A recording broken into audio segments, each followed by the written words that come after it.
come down yet? Oh, aye. Well, just in time to buy your new strip bridge. Absolutely, but that's fantastic. Did they do them in a small medium, mate? No, I don't think so. I'm okay. out of that one. I can consider myself. I'm out. You know, based on the size restriction. Oh, magic. Fox is held up at the moment, mate. He's still on the look for a spider. Still looking at a big spider. I love it, pal. I love it. Anyway, what a result last night. What a performance. Obviously, we had a quick chat on air. I've not seen the Scottish made of the day, Bridge, and you were saying that you felt that we weren't getting the credit we were due on the result last night. I'll not say the performance, because the first half we weren't very good. We all accepted that, playing against possibly a team that spent they have spent over 70 million in the summer, so we'll take that. But the second half, pretty much cheatsy peachy. They had chances, we had chances. We dominated the ball for a spell in the middle of that half and played really well at times. So the result, fabulous. I never seen it coming, Bridge. I would have took it before the game. I would have took it after 1 minute. I'd have took it at half time. Brilliant. What were the Scottish media saying, mate? Well, based on what I've seen, look, you're giving us credit for getting a 2-2 draw, but it's a big, huge but, of course. And you can just imagine what they're saying, how poor we were, and blah, blah, blah, blah, blah. But they did say, most of them said that we did very well, great second half, and scored 2 great goals. That's what they've said. But we sort of, once again, it was a defensive screw-up that gave them their first goal, and so on and so forth.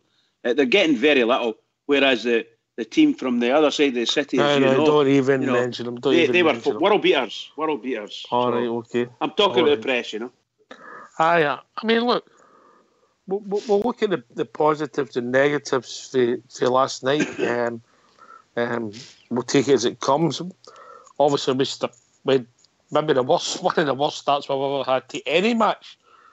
You know, I can't really remember us losing a goal ever so quickly from memory, mate. I can't. I'd need to think about it long and hard, but 45 seconds the ball was in the back of the net. Yeah, and you know, it's one of these. It looked like to me a wee mix up between the two central defenders, and the ball bounced and broke, and it ran fortunately for the guy. And of course, what a wonderful finish! If that had been our team, or our player that had done that, it would be, we would be singing his praises for the rest of his life. What a fabulous goal! Unfortunately for us, a lot of teams and certain players do score really good goals against us, and it makes it look even better, doesn't it? Fantastic. 45 seconds. Wow. So my honest opinion is that they scored that goal in 45 seconds, and that lifted them even higher than they were. Come on, let's be honest. What did you think it was going to be then? I thought we were going to be lucky if we can hold out for 15 minutes without losing another one. We might get away with some of it. They will continue the pressure because they felt great and we felt down, But good. You see the boy. What is it? What was the boy's name again? That gave the sort of broke off him. The boy at the centre half. Joe Worrell. I thought he'd done an outstanding game after that. He pulled himself together, and I thought he played an outstanding game. I thought the defence did very well. We held out quite well. Goalkeeper, 2, maybe 3 saves. I thought were just tremendous saves, and 2 he ran out and broke it up with his foot. Unfortunately, it went to the ring. People who had leathered it back in. Just past the post and over the bar, the other one. But I thought the goalkeeper was tremendous. I would have given him man of the match, to be honest with you. The funny thing was, in the first half, when they had a lot of good possession, a lot of good opportunities, but they never made the final pass. Because I think, from memory, a couple of headers past the post, but Alan McGregor made one good save. I think it was the boy who played Arsenal. Sammy, I can't remember his name now, but we slowly came into the game, Bridget, but around about the half an hour mark, we got a foothold in it. We still were slack, we were passing, we were getting it away, but we came into it a bit, we were starting to go forward. And surprising for me, and I've got to be really honest, one of the catalysts for that was Andy Halliday.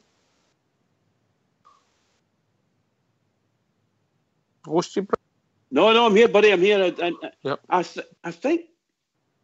think Andy Halliday had not a bad game. Let's put it this way, not a bad game. And he's been a very steady operator for us. But I do think he was, shall we say, he managed to turn it around and managed to get in with a couple of tackles and did the good stuff in the first half. And as we got closer to just after a half hour mark, we started to show a wee bit more and a wee bit endeavour up the park. And yes, I agree with you, Andy. We didn't pepper their goal or anything. Oh God, no. We got good situations, we had corner kicks, free kicks, and my opinion, I don't know what yours was, I thought on the night Tav's delivery was very poor. I agree with you. I've been saying this for a wee while, that Tav, he's crossing. Look, he whips a great ball, and there's no doubt about it. And a lot of the times they're smashing, look good, and it's a close. Either guy just misses it or even scores. But there are some times when you think we really need a really good ball for him, and it doesn't happen. It goes away over for a goal kick or even a throw in. But you can't take it away from him. He on his own created that goal. Absolutely. Mate, he drove us, he helped drive us to that result. I'm not criticising him in the second half showing, but what I'm saying is the dead ball, the free kicks, the corners, when we had a bit of time to cross it, it wasn't great. One that annoyed me personally was we got a free kick and near enough the same part of the pitch where Big Barisic took the free kick against St Mirren and made the move with Golston. Great delivery, great goal. And Tav took it and we ended up with nothing. And I find that frustrating, Bridge. Only, I'm picking holes, I know, but we've got to discuss the minuses as well. Yeah, well, I think, obviously, look, sitting here now, I thought, with a fabulous result. But the truth of the matter is, they could have scored, with a bit of luck on their side, they could have scored another 2 goals before we even scored, simply because of their pressure. But we did exceptionally well. And it's strange that they have 45 seconds on the clock and they score a goal. Their first shot at goal, they score a goal. I can't remember, 65 seconds or something like that when we scored our goal, our first shot at goal. So the two teams scored with their actual first shot at goal. And the rest of it was wee chances for us, very few chances for us, but a lot of chances for them, and they couldn't put the ball in the net. So, and the way I look at it is, on target, we put the ball in the net. They did the same, put it on target. Their keeper made 2 or 3 saves. Other than that, they were throwing the ball up over the top, leathering it past the post and heading it past the post. So I think we did very well, and up to the time we scored the first goal. And then, of course, you saw yourself, Fox, yeah, after we scored the first goal, we fell apart. We just couldn't hold the ball at all. I'm going to look, mate. I think it must have been about 2 minutes we lost the goal. About That's 2 correct, minutes. yeah, absolutely. I've just checked that out for exactly, Bridge. First comment. Let me just look at the timings of the goals exactly. You carry on, mate. You had the floor. I know you like to ramble. Well, that's what I think anyway. I think we gave away the second goal, and I think it was quite timidly, simply because we did what we shouldn't have done. We actually failed in our own. We weren't concentrating. We lost the concentration. They came up the park and cut a couple of balls, and they cut us apart. And before you know it, the guy's cutting inside. They had a smashing shot in the near post, and Alan McGregor was unsighted by the looks of it. And Barisic, I think the ball went through Barisic's legs, to be honest. But can't take anything away from it. It was a great goal. If we'd scored one like that, in fact, I remember wee Lovencrantz scoring a goal like that against the pedo mob at Hampden when he took Big Sutton and I can't remember the other boy, their Celtic centre half on. So I think. We did very 2 minutes. 2 minutes between us equalising and so we goal. couldn't hold the ball. When we got the ball, we couldn't hold it. We couldn't, even if we'd buried the ball in the defence and gave it back to the keeper and took it back again and played a bit with that the ball for a few minutes, we might have gave ourselves a wee chance to get back up again. But no, we just failed miserably. However, not taking anything away for the boys. The boys have done marvellously well. They came back in, and by God, 2 passes. Wonderful ball to the wee boy Middleton, and a fabulous ball from Middleton to Barisic, and what a great pass in to the near post there, and the big Lafferty putting in. I'll tell you what. Sorry, we started coming into the game in the second half, and then Tav went in that run, mate. Yeah, and I mean, it was great refereeing. I don't know if you picked up on that as well. He was going to give a penalty kick. It was a stone wall, and he just let the play run. He seen the advantage, proper advantage played. Ball in there on the back of the net, goal, didn't give a penalty. That's the way I saw the refereeing. Great bit of refereeing, great goal, great run by Tav. Arfield, who I didn't think had the greatest of matches, but he's got this knack of coming into the box. It's a positive in his play. We get the equaliser, as you rightly points out, when you stop typing, that we never kept the ball. We never maybe even kept our shape, Bridge. Get a wee bit excitable, lost the goal, and you think, oh, well, we've done all right, 2-1 all days. And then, Middleton comes on, he plays well, he worries them, he plays a pass down the park, lovely weighted pass down the park, big Boran runs on it, puts it in the middle, and a great finish with big Lafferty, Bridge.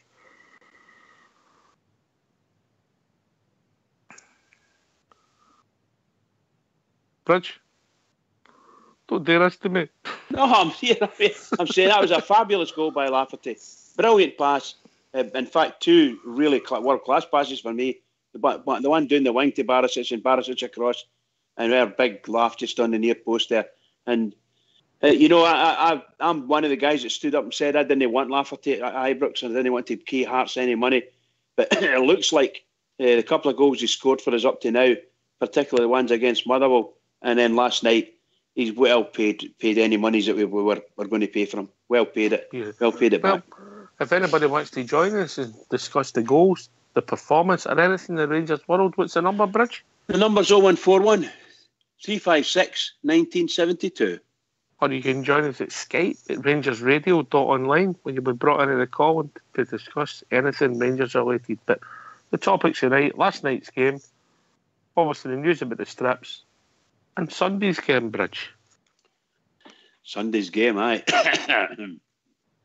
Sunday's game. Another massive game for us. Every game's massive. Yep.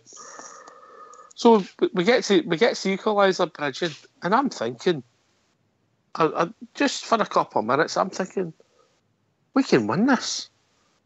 We've got them rattled. You could see them sort of getting a wee bit ratty on the pitch. We were coming forward, worrying them, and you're thinking, we can win this. And then the game looked as if it was petering out. Graham's Dornans comes on and arguably the best get of skill the whole match. Plays the ball through to Arfield. Time seemed to stand still, Bridge. Come on, you must have thought he's got to score, didn't you? Oh, aye, I did actually. I did. And then the defender just, it was like, I don't know if you've seen it again, Bridge. It's a bit of a challenge. I've watched it twice. I thought it was brilliant. It was a bit of a challenge, wasn't it? He ran him down. The one I seriously thought we were going to get a goal from was the one with the young Middleton, and the ball fell to his left foot, and he hit the ball, and it just skimmed the post and into the side netting. And I thought that was a fabulous chance for us, absolutely fabulous. Aye. Who was it at burst through? I think it was Tav again, wasn't it? I think it was actually, yeah. Tav came right through again, and it just, I know it's an easy game when you're watching on the telly. The pass was just slightly the right angle for the boy to run on. Took him a wee bit wide, and I'm only talking about if it'd been a good pass to being a perfect pass, and it just changed the angle for the boy. And he obviously had a go, and I don't blame him because after his performance, he must have been full of adrenaline. And out. Just really and truly, you couldn't ask for anything better for the boy either. It's just wonderful. I really was. I think Tavernier did some long bursts and runs in the second half. Fantastic stuff. Sort of carried us, to be honest. But what can you say? He's worth his weight in gold at the moment. When you get results like that, there isn't anybody in the team you could really, really give a bad account for, I think every single one of them put their nose to the grindstone and get tore in. Great result for us, great result. Really looking forward to the Ibrox games against the other two. And to not just to see how we go on, because I'm quite sure we'll put a good show on. But we've got 3 weeks now, I think, before we play. So let's see how far we get shall we say, at home when we're playing the league. Let's see how well we do there. Here. Look, just a wee announcement. We've got a draw just after 10 o'clock. We were kindly donated from somebody who listens to the show 2 tickets. The tickets were picked up via a member of Rangers Radio. We'll have them in my possession. We're going to do the draw after 10 o'clock on Facebook, and whoever gets the tickets, they can either make arrangements or the tickets for the air game will be sent to them. 2 free tickets. A great gesture that one of our listeners, Bridge. Absolutely. Fabulous. Just fabulous. We've got a very good set of listeners, really and truly. We really do. Yeah, just like in life, mate, 99% of people are brand new, mate. Brand new.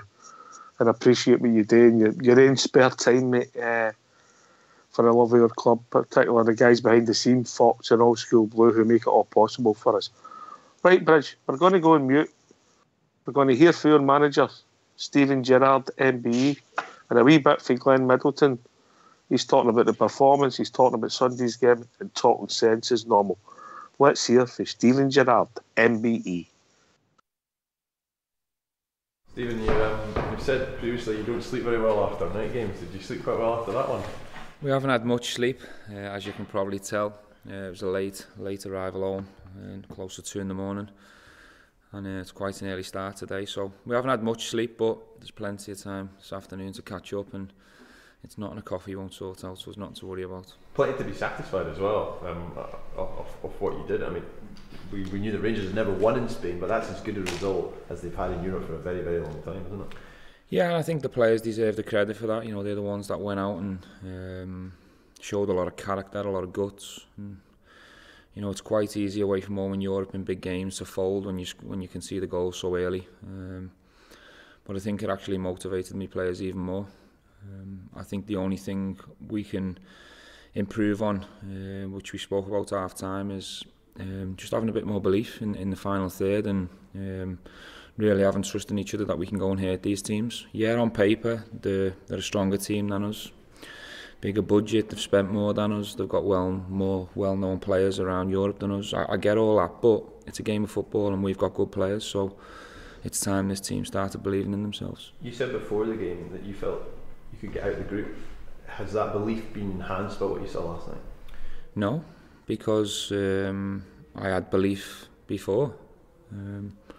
I don't want to sing and dance about it, but you know, when the draw was made, it was a fantastic group, really good challenges in it for us. But I always felt at this stage we'd be in a good place and we'd be a team, and the players would know exactly what we want from them. And I think we're growing nicely. We're in a good place. Last night was a fantastic result. We still need to improve certain things within the performance, certainly defensively. I thought we were sloppy, not just for the goals, but on a couple of other occasions. You know, at the death we could have went on and won the game, but at the same time we could have lost it. So there's a lot to learn from it. But in terms of the results, the players deserve a hell of a lot of credit, and I'm so pleased for the supporters. The support we had out there was fantastic again. You know, last night you were out without Alfredo, without Ryan Jack, Nicola dropped to the bench. Do you feel really comfortable with the squad you've got, that you're happy to make those changes, can rotate? Yeah, I'm very comfortable with the squad. I'm comfortable with the size of it. You know, we brought a lot of new people into the squad, and we knew it was going to take time, and we still need to keep growing and moving forward, and all keep trying to improve individually and collectively. But I think it shows that we're in a much better place now. You know, to lose Alfredo and Flanagan, who've been tremendous, amazing for us since day one, but for people to come in and fill their boots and do a very good job, that gives me you know, a lot of belief in the squad. Does it give you a bit of a headache as well when you see the likes of Kyle and Joe Worrell coming in and putting in those types of performances? I'm not sure whether headache's the right way to think about it. It certainly gives me a lot of big decisions to make, but I'd rather be in that situation as a manager where you've got 2 players fighting for each position, sometimes 3 players for each position in some cases. I'd much rather have that situation than be sitting here thinking, oh, I've got a lot of injuries or the squad's not strong enough. You know, we'll continue to try and improve, to keep growing and getting stronger as we go along, but up to now, I'm so happy with the players. How important is it to carry that good feeling from last night's game into Sunday?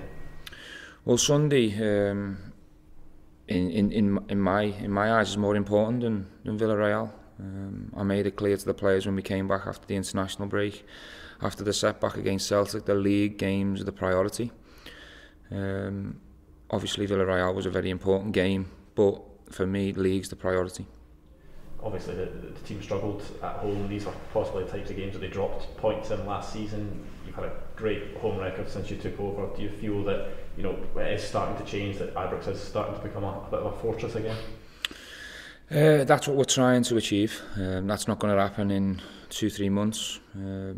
That'll take a long time, but we have to keep doing the right things. We have to show our style, and you know, we're better when we're on the front foot. We're better when we're aggressive, when we play with intensity.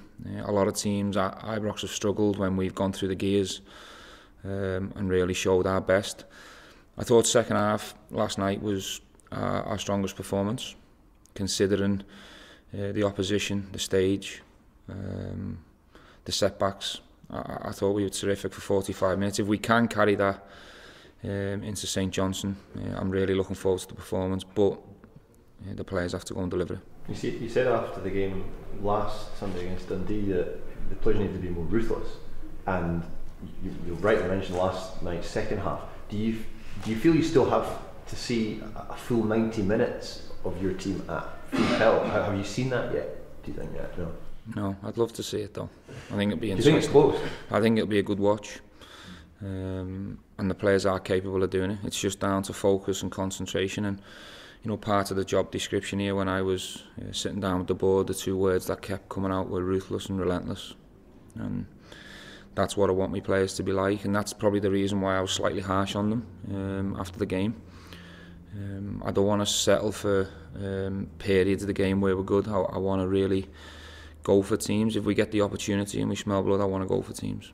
Is one of the obstacles to that up to now perhaps the fact that apart from the international break, you have been 3 games a week, midweek, weekend, and you've not maybe had the time on the training ground that you would have liked since you came in? Maybe if you look into it with that much detail, it could be down to that. It could be down to big players picking up injuries at bad times, not really being able to get a settled team, a settled 11. Lack of minutes on the training pitch certainly be a factor. But for me, it's down to the players mentally. If we have the right mentality going into these games and we do get off to a good start like Dundee, it's very important you stay on the gas. You know, football at this level can be ruthless. Maybe Dundee didn't have it in them to get back into the game, but some teams, if we decide to come off the gas, we might pay the price for it. That's the reason why I want it to be always is on the gas as much as possible. What do you then make of St Johnstone, and would they, with respect to Dundee, perhaps be a step up then from what you faced last Well, week? if you look at the league, you could say that. But what I would say about Neil McCann is he tried to play football and they had some really good moments within the game. I think he's a fantastic coach, and I think Dundee are in a false position considering how well they've played. I watched them at St Mirren at the beginning of the season. They should have won. They were very good against St Johnstone when we watched them. They could have easily come out on top in that game. But St Johnstone doing okay. They're doing good. They've got a good manager. They've got a lot of energy in the team. They have a lot of midfield runners. They've got a really good focal point in Watt as the number 9. Obviously wears a different number, but you know what I mean. So the threat will certainly be there against St Johnstone. If we're not at it, or we think we can turn up in second, third gear, we could face some problems. You brought Graham Jordan on last night after being out in the cold. How big a player can he be coming back now to full fitness? Well, when he is at full fitness, he'll be one of our most experienced, one of our most talented, and one of our better players. I've got no doubt about that. He's played at a very high level all his career. He's got international experience. He's followed the team everywhere since day one. Every away game, Graham's been there. He's been in the dressing room. He's been helping in a different way. I want him to continue that leadership, and we're going to try and accelerate his match fitness as quick as we can. It's difficult because it's, you know, there's no friendly games. We're not in pre-season anymore. Every game's important now. But what you can do is you know he can go into any game and any situation and deliver. The run he went on last night when he come on, having been out for so long, was a special bit of play, and that's what we're going to need from Graham. But he gives me options in all the midfield positions. He can play anywhere in midfield, which is quite nice to have as a manager. And just a word on Glenn's contribution last night as well. What contribution? Made a huge impression last night. He's doing great. He's doing really well. He's hungry, which is what I like. He wants to learn. He knows he's got to continue to learn different parts of his game. He's blessed with incredible speed. He's very direct. If I was a fullback, I wouldn't want to play against him. If he can learn different side of the game, the other side, out of possession, where he needs to be tactically, which he is doing, and he's doing a very good job at it. But if he comes an expert out of position and where he needs to be on the pitch at any given time, he's going to be a wonderful player. Glenn, could you ever have imagined at the end of last season that just a few months later you'd be coming on against Villarreal and making a contribution like that? No, not at all really. It's been quite special for me. I've really enjoyed it, and I'm also very grateful for the opportunities that I'm getting. What do you think's changed over the summer, because you were obviously out the first team picture when you came in from January? What do you feel has changed over the summer for yourself? Not a lot really. I've just carried on doing what I was doing last season, and luckily I've been given the opportunity just to sort of go and show what I can do. What have you made of your own performances? I remember you said a few weeks ago that you felt that whenever you came on you were capable of creating a chance for your teammates. Do you feel that you have done that in the games you've played? I'd like to think so, yeah. I'm always going to go full pelt sort of when I get on, because that's what I need to do to show that I'm capable to be trusted in different situations. And it's just about sort of taking that chance whenever you do get it.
Class act. If people would like to join us, what's the number, Bridge? What your thoughts were? Absolutely. The number's 0141 356 1972. Or join us at Skype at rangersradio.online, where you'll be brought in and talk about all things Rangers related. And we've been joined by the Fox. Evening, Fox. Well, I'll try and join with my voice. Isn't too clever tonight, but is that evening voice. That's the vodka. It's the vodka that's doing it. No, not true, mate. I fell asleep in the chair and I think the spiders crawled down my throat. And that's where he's living now. I love it, pal. Absolutely brilliant. That's how he can't find them, Bridge. First of all, Fox, now you've had time to reflect. What was your thoughts on last night's results? Now you've slept on it. That was beyond my wildest dreams. Can I just say, sorry, Blue Shadow, I missed you there. Could you come back in, please? But a terrific performance. I'll be honest, I was in the camp that we probably wouldn't survive it over there and get out with anything. And what an absolutely brilliant result in the end, mate. We tried a kind of different shape for me last night, and I think it was maybe a 4-2-3-1 with Koulibaly and Andy Halliday sitting deep, and Arfield trying to join up with Lafferty up front. We didn't get off to the best of starts, as we all know. I don't know whether we froze on the night, typical with the Celtic game as well, where I thought we kind of froze, and we didn't know what to expect. Well, the players didn't know what to expect, how good Villarreal were going to be. But I think after half time, we more than covered ourselves with glory, and I think for all I think it was 3,000 Bears there, what a great ending to the game it must have been for them. And I hope every single one of them is all safely back at home tonight.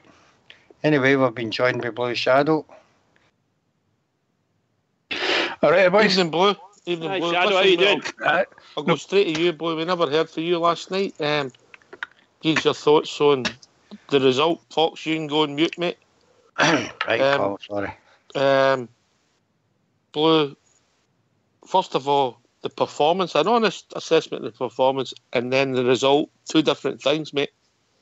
It really was a game of two halves for me, wasn't it? I mean, I think, I don't know if the lads were a bit overawed or just lacking in confidence or just not used to the experience of playing at this level. I'm not sure, but there just seemed to be a little something that was holding them back and making them a little bit nervous about going forward. And of course, if you sit back, as I said before before Thursday night, if you sit back against a highly talented technical team like this, you're going to have a few problems. But we didn't have near as many problems as I thought we would. In fact, I missed the first goal because I was just finishing getting myself a cup of coffee, came through, we're 1-0 down. I thought, oh, for God's sake, it's going to be a long night. But second, give them their due. They held. What did you think? Honestly, then, what did you think? Were you saying this could be 4 or 5? Come on, because it must have crossed a lot of people's mind. It didn't mind me, honestly. It did. I thought, what's happened and all this. I thought, especially when I saw, it was young War. A lot of people were on the forums were blaming young Worrell, and I was very surprised that he was on in place of Katic. That was a huge surprise to me. But I don't know whether Mr. Katic is carrying an injury because he was on the bench, so it was all a bit strange for me. But he had a fantastic performance apart from that, and then came in at half time. Don't know what as I understand it, Mr. Gerrard said, just have a bit of confidence in yourself. Play your game. They came out. They did in the second half, and it was like chalk and cheese. And I think we won. We won the second half in terms of performance. In the first half, they did dominate his possession and territorial-wise for about the first half hour. We started to come in, and every time we get a good situation, I felt as if it was a bad pass. We passed it out the park. We passed it 10 years behind people. We looked a bit nervous. It was, in fact, very much to me, it reminded me of the first half against the Beast from the East. They just weren't finding their passes. They're out by about 3 or 4 yards or on some of the passes, and it was just like, what's going on? You boys are better than this. So whether it was nerves, as I said at the start there, or it was just very hard to understand what's gone wrong, and it's the second time it's happened, and I think it's something that Mr. Gerrard's got to look into. But I'm hoping that this game and this or the second half of this game, and the result have given the team the confidence they need to move forward a bit. I don't know about you boys. Who was the catalyst for you, mate? In the I'll say comeback, but driving his own. I thought Tavernier with his runs in the second half was really worried him. He was picking the ball up and driving at them, and obviously he got the goal, which was a penalty before it was put in the net. And then he kept worrying him. The second goal was a great goal, mate. Blue. Oh, sorry. The second goal, anybody in any team in Britain would be pleased to score that. That pass from Middleton was world class. That was. I mean, they've been any other country in the world, they would be waxing lyrical about that young lad after playing a ball like that. And some of the performances given coming on as substitute this year. But no, not from our media. No, that's not going to happen, is it? But that's another story altogether. Sadly, there was 4 great goals scored last night. They 4 goals were absolutely superb goals. Right, and I mean, don't get me wrong. I mean, as some of their players, what's it? Cardoso, not Cardoso. That used to Carzoni or something like that. Carzola or something like that. Carzola, yeah, something like that. I mean, that guy's got so much quality. It's not true. What did you say, Bridge? Did you call him a crumpled up pizza? Not at all. Is that a calzone? That's calzone. No, I was saying Carzoni. I didn't call him. I hope I didn't anyway. Whatever it is, if a pizza can pass like that, I'll give him a shot in the bait. I'll give him a shot in the wonderful stuff. He had a couple of great shots at goal and brought a good save out of McGregor, superb save out of McGregor. It wasn't the shooting for me, Bridge. It was the distribution and fabulous, just fabulous. You know, it just reminded me going back years to when Tugai played for us. He used to be able to spray balls about like that. Drop them over the top onto people's feet. A lot of similarities, by the way. They can play. They guys can play. Tugai found the space. He knew where he was on the pitch at all times, and he found the space. This is where I'm playing. If you want to find me, here I'm here, and that takes me back even further to the great Jim Baxter. Jim Baxter used to stand outside the box and shout, "Just squeeze it here," you know. Wonderful. Knew where he was at all times. Great stuff. But great quality on their side, and that striker that came on that scored their second goal, he looks like a player as well. Wow, just wow! My God, he had Barisic on toast, didn't he? With that turn, he made a lovely turn just outside the box and made the space himself. And Barisic managed to get his leg up, but the ball went under his leg by the look of it, and right into the left-hand corner of the near post, you know. And McGregor he's never even saw the ball, truth be told. All right. But we come back into the 2 goals, and obviously they had a couple of chances at the end, but Blue Shadow, Graham Dorrans, feints to the left, feints to the right, drives into the box, plays a lovely wee pass, and you're thinking, here we go. And the defender made a great effort just as Scotty Arfield was about to bust the net with it. I think the defender made a wonderful defensive challenge as well. But I think also as well, Scotty Arfield was stretching a bit, so he couldn't actually get that much on it. Even if the defender hadn't been there, I think it would have been better just rather than try to strike it properly, just get a wee toe poke into the right-hand side of the left-hand side of their net, as to the right-hand side as we were attacking it, and that would probably be the best one. But it's dead easy to say that when you're sitting looking at the telly. It's not so easy to do it when you're on the pitch there, struggling and straining just to get something on the ball. Well, in passages of play, that team were very, very good, particularly in the first half. In the second half, we had 3 passages of play that were every bit as good as anything that they came up with, apart from any shooting. They were brilliant, and that was when Tavernier managed to push his way through into the box. The guy upended him, and Candias managed to push the ball across, and we scored our first goal. That was a great passage of play for Rangers. Superb. And the one way Doran's running in and giving it to Arfield, who just a wee bit short. Otherwise, he could have got a better shot at goal. And of course, the one for would you come, young Middleton up to Barisic to Lafferty. Just fabulous play. If they had done that, we would be saying, "Oh, what a great team we were." You know, I think they were brilliant, Rangers, in the second half. Just brilliant in some of the moves. I loved it. How basically Dorrans did that guy with the eyes, basically, or the no look pass. That's quality. I want to take, once you move as a defender, mate, you bought it. There's nothing you can do, as you well know, Bridge. Absolutely. I remember playing against this boy when I was playing down Nottingham, and he just caught me. He gave me the eyes from about 25 yards, and he sold me a dummy. About 25 yards. A bad lumps at him right enough. Sold me a dummy. I'll not do that again, Bridge, honest. Well, you know, he was a fabulous player. These people who know where they are. You know yourself, you played in midfield. But I think, Shadow, were you a midfielder? Aye. So you know, when you're on your game, you know where you are on the pitch. The ball comes to you. It's your ball and it's your pitch. Very few people, when you're in that kind of form, very few people are going to take the ball off you or even get near you. And when you do pass the ball, and when you're in form, you know what you're doing because you can see what's in front of you. And that's what I love. Barry Ferguson was wonderful at that. Sees what's in front of him, and here we go, you know. I thought it was a great bit of skill by Graham Dorrans. And we've got to be honest, it was great to see him back, Blue. I was very surprised to see him on the pitch, but if he can come back and he's got the fitness. A lot of people have said perhaps Dorrans wasn't the best purchase, you know, for Rangers. But if he can stay fit, I think that's got to be the key. If we can keep him fit, or if he can keep himself fit, then I think he's got the quality, he's got the ability. I think as well, a lot of I don't want to run down Mr. Murphy, but I think he was another one that tried to play. I said the same about Greg Docherty. He tried to play Graham Dorrans as a holding midfielder, and neither of those lads would say their bag as a holding midfielder. No, we're a better side than we were last year, so players will look better in the team we've got because they're playing with better players. And if I'm being honest, in the last 2 years, are fitter players, more committed players, more disciplined players, and we're just a better team all around. Now, I'm not saying, I'm still sticking to my guns.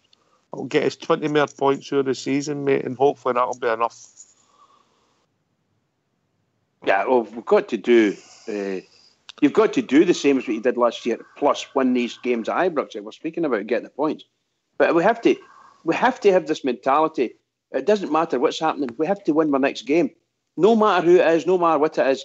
Even if you don't win it, but you've got to have the thought process in your mind that you're going to win the next game. You can't think 2 games ahead because it'll just screw you up at times. You run into major problems. Next game is all you can think of. Let's do it. St Johnstone, we know to our cost. St Johnstone have came to Ibrox and played us off the park sometimes, you know, no matter who we had in the team. But as you said a minute ago there, we're an entirely different team. We have far superior management to set up and far superior team set up as well. Better quality players all round, and every single one of them have got the attitude that's required. So they have to go out and show it, and let's mollocate them on Sunday. Mollocate them. I think you know, for me, there's one key thing. If the guys come out down that tunnel and come out with the right attitude and the right mentality and come out there and give it 100%, then the quality that we have throughout the team now and are starting to get on the bench as well will tell, and we'll come out and pick up the points. It's just a pure and simple fact. But you've got to go out there and put in 110%. Otherwise, it just doesn't happen. Do you think there's been a marked improvement in just pure attitude? Forget about fitness, forget about skill. Is the attitude improved, Blue? Oh, 100%. The attitude, like, I don't know what was going on behind the scenes. We can only guess. We weren't there, but I think instinctively we all knew there was something wrong last season. You know, there was something wrong in the dressing room towards the end of last season, and you could tell when the lads come out, and generally, they come out and they give up. It just screams that they're giving it 100, everything that they can. Sometimes it just doesn't work, and I think sometimes the only reason that they're not giving it 100% is this slight they're not quite confident with each other and everything quite yet. But that's a team that's only been together a matter of what, 8 weeks. 8 weeks. In the whole scheme of things, it's days, isn't it? Yeah. It's no long. Anyway, Bridge, if people want to join us, what's the number? The number's 01441 356 1972. Or you can join us at Skype at rangersradio.online when you brought in the call. Blue Shadow, what can they talk about? Anything Rangers related and the wonderful performance last night. I'm going to ask the two a question. I'm going to ask you. I don't want you. An honest assessment. Who you didn't think had a good game last night? If you like the bottom three, and then your top three players. We'll start with Bridge, and that'll give you a bit of time to think. Blue. So your top three performers last night for us, Bridgeman. Top three. Sorry, did you say top three? Yes, mate. Okay, we'll say top three. Okay, McGregor. I thought was a bit. He was probably our best man of the match for me.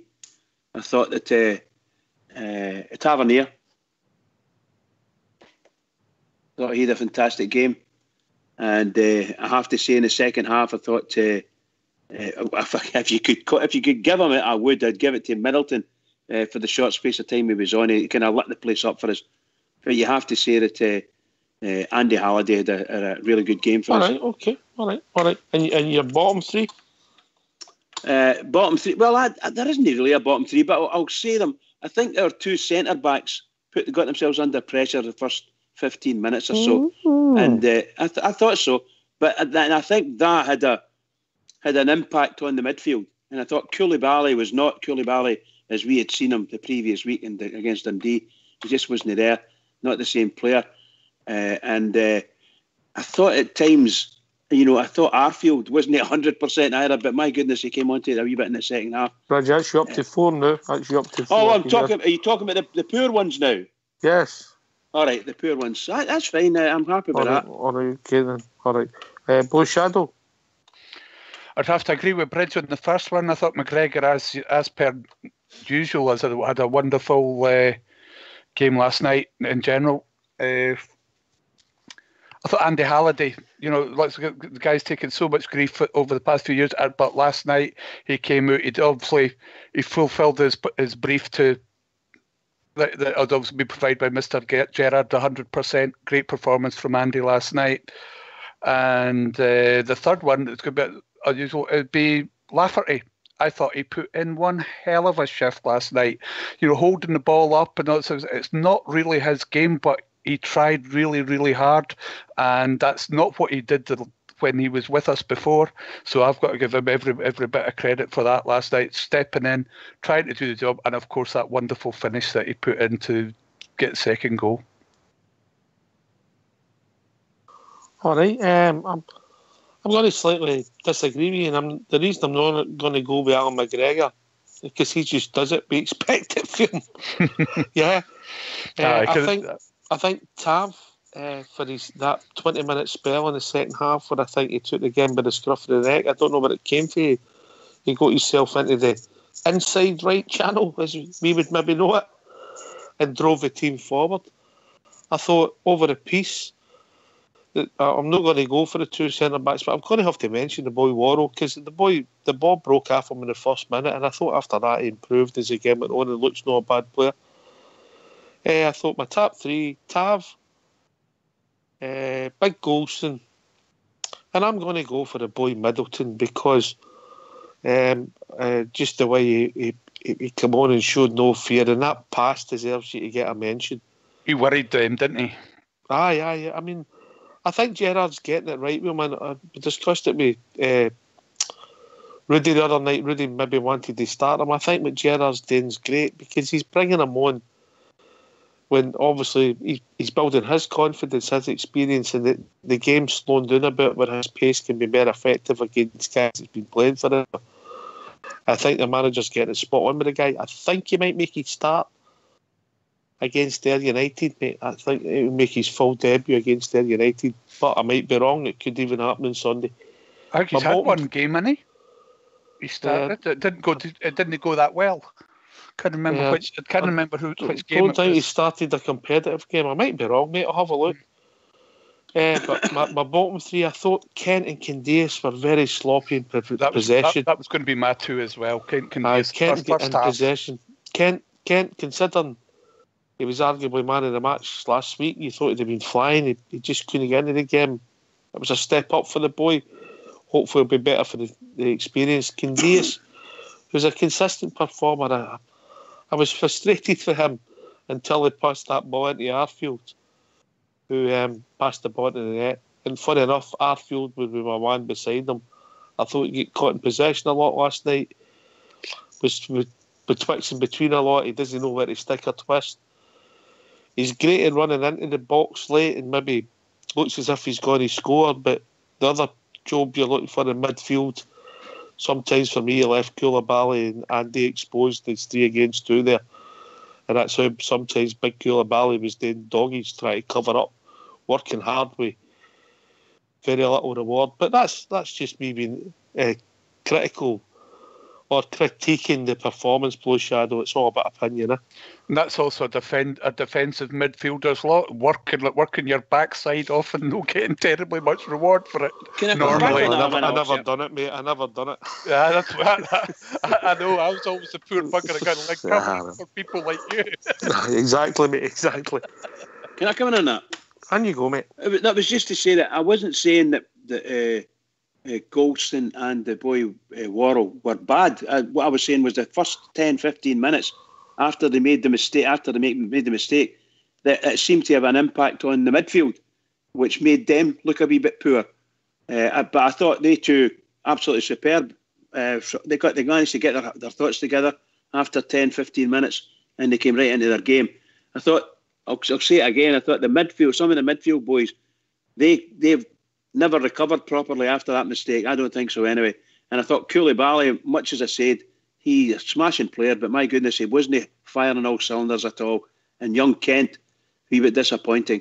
I thought Candace did very well during the game, considering what was going on. But I thought that was... See, it just sees you how two people can watch the same game, Bridge, and come up with different... Yeah. I thought Candace, apart from that pass last night when Tav got brought down, was really poor. Blue Shadow?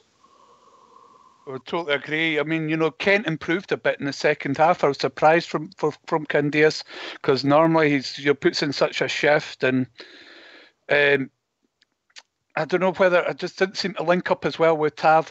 I wonder if perhaps the spaces between the lines, as it were too much in the first half. I don't know what you think. I would agree with that, Shadow. I would agree with that. So it's making difficult perhaps for Kent and Candace to actually get into the game. So that might have something to do with it. As regards to the mistake for the first one, I've only briefly seen it, but did the centre backs let the ball bounce? Is that what caused it? The ball bounced ricochet?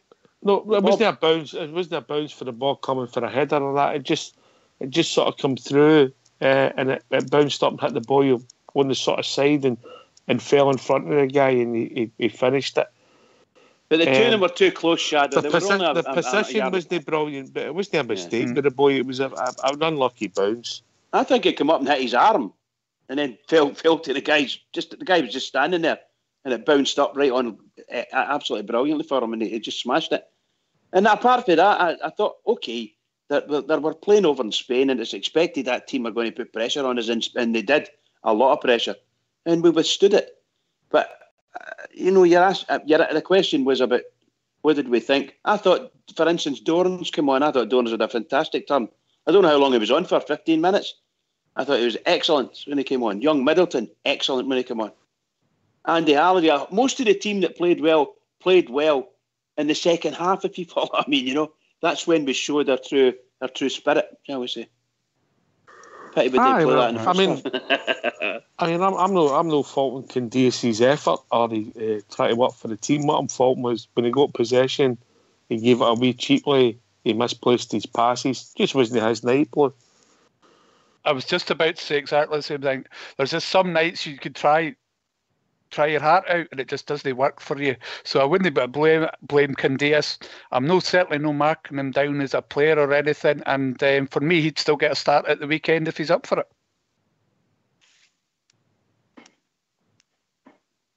Yep, you might be right there. You might be right. Listen, lads, can I ask you two? You go on mute if you don't mind. No problem. Not at all. You'll all come into place in a few minutes. All right? I'm on mute, Mr. Fox.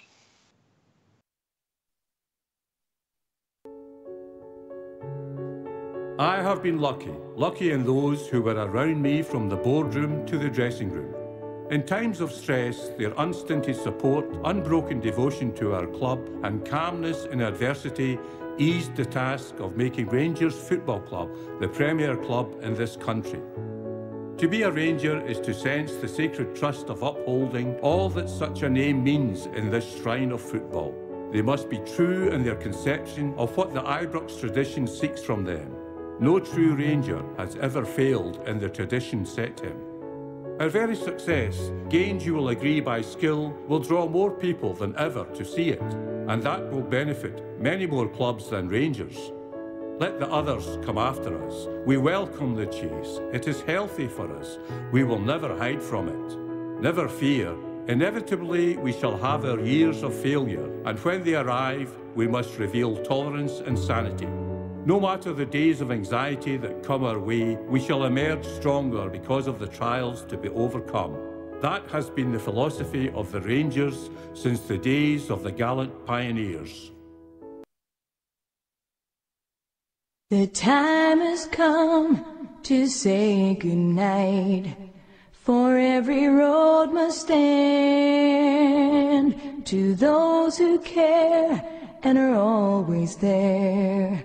Our very special friends, let's say goodnight to those we love, and maybe shed a tear. But before we close, let's think of those where love who can't be near.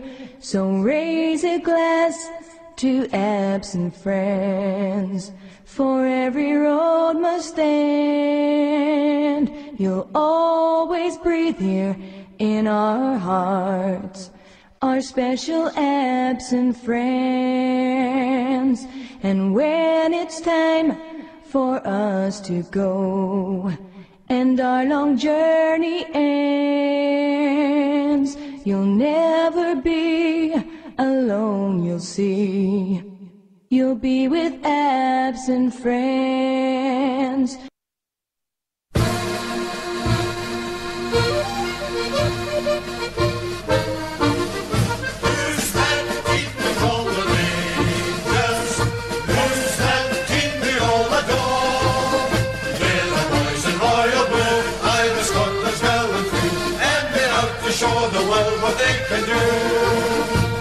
I've heard you said of Real Madrid the greatest football team. I've even heard that Anderlecht the best they've ever seen. There's Manchester United and Tottenham Hotspur too. There's Arsenal, Chelsea, Blackpool, just to name a famous few. Who's that team they call the Rangers? Who's that team they all adore? They're the boys in royal blue, by the Scotland's gallant team, and they have to show the world what they can do. So bring on the hips, the hearts of Celtic, bring on Spaniards by the score. Barcelona, Real Madrid, they will make a gallant win, but they only find the reason why we go. Who's that team we call the Rangers? Who's that team we all adore? Here's the boys in royal blue, Irish, Scotland's gallant team, and they're out to show the world what they can do.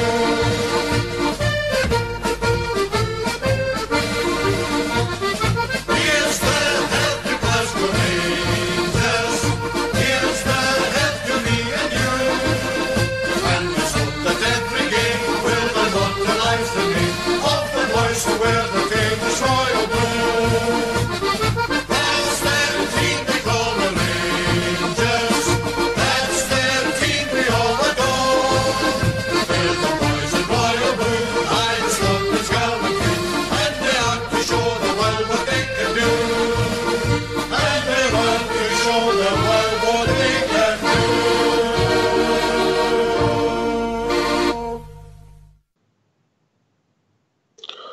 Well, thanks for everybody. That was Rangers Radio's tribute to the one and only, the late, great Mr. Bill Struth. Bridgeman.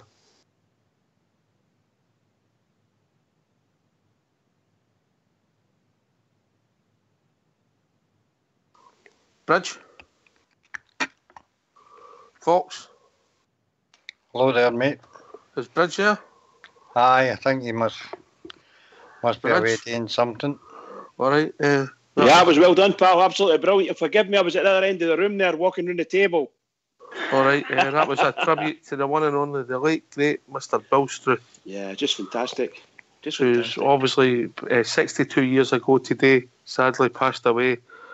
One of the fabrics and the bricks that's made our club the club it is, Mr. Struth, mate. Yeah, absolutely. Wonderful tribute, boys. Well done. Blue Shadow. A great man. I just, whenever you play that speech thing, the hairs go up, stand up on my arms, and God, it gives you the chills, man. It's just fantastic words. He was a great orator and a very thoughtful man, and I think he set the tone for what the club that Rangers are today. And strangely enough, from the other side of the country, he came from Leith in Edinburgh, wasn't it? That's correct, Trent. Blue, mate. Aye. But It's funny how many great Rangers have came for the East Coast. John Gregg, Sandy Jardine, what's his it? Bridgeman's favourite, Jim Baxter. Mr. Baxter. Yeah, Mr. Baxter. Came from Hillabeth and Fife. Colin Steen. Mine and Fish. Colin Steen. Was Colin Steen from the East Coast as well? Was he was Linlithgow. Right. Oh, I am. Yeah. So, Bud Johnson was from the East Coast as well. I thought Bud was born in Maryhill. I'm saying Mary Hill, man. I'm saying I just went like that. I think. Get some things wrong. I suppose that is north of the country for me.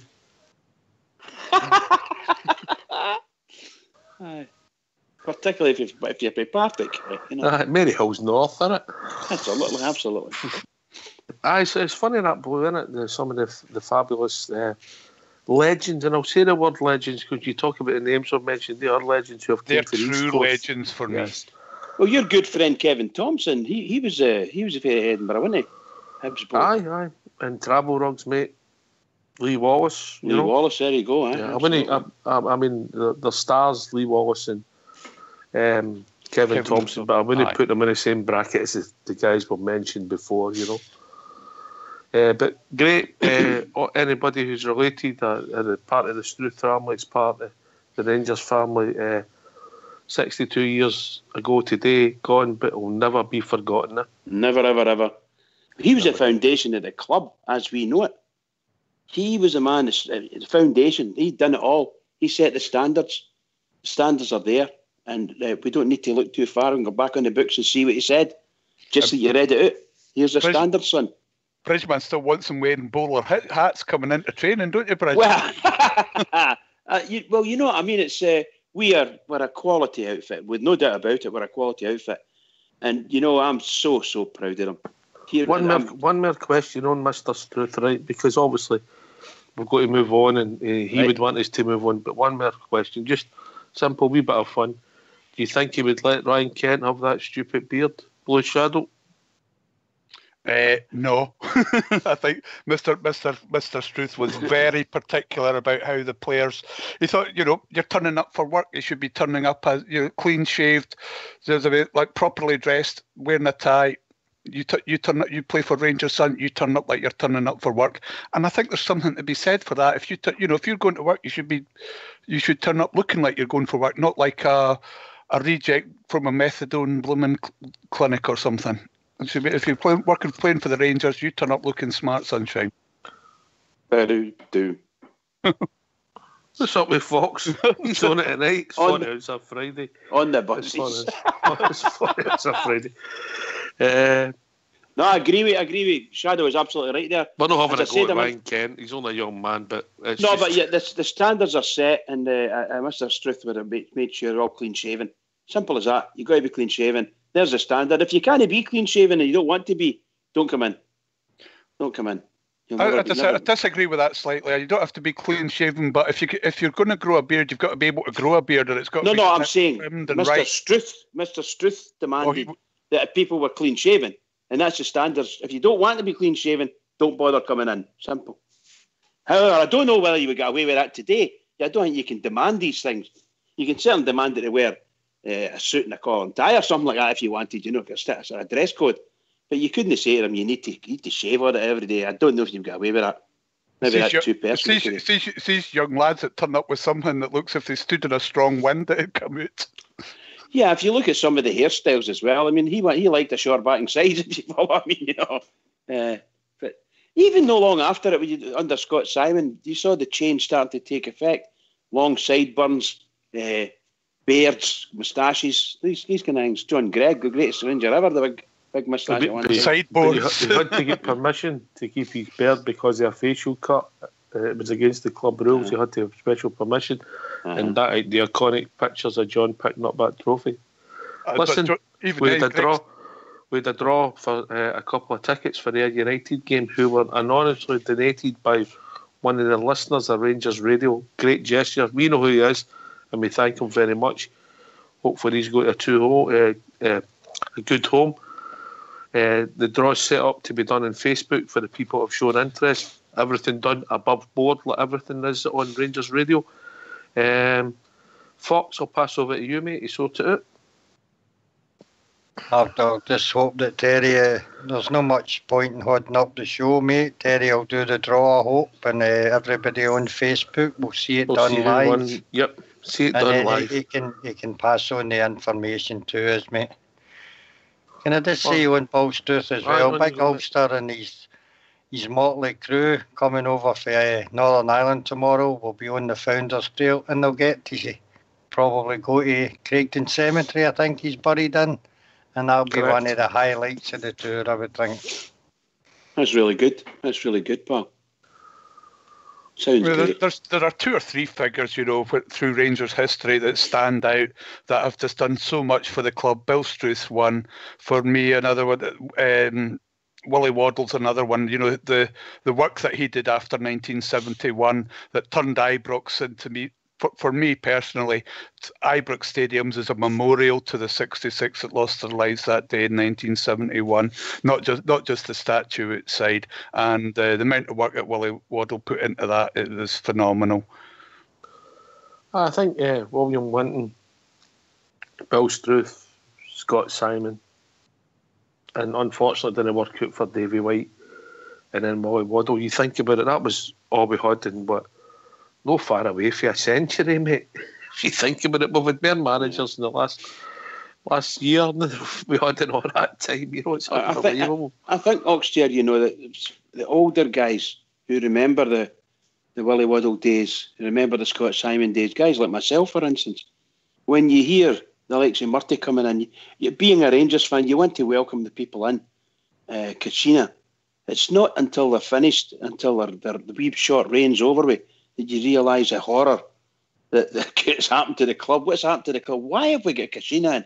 Why did we give Murty the job? And so on and so forth, It's just... Do you know, Bridge, I've thought about this recently, and I'll take this one to Blue and then back to yourself, mate. Some people say everything happens for a reason, and these things didn't work out. They were disastrous for us. Kachina should have never got the job. Murty should have been never let his stay on.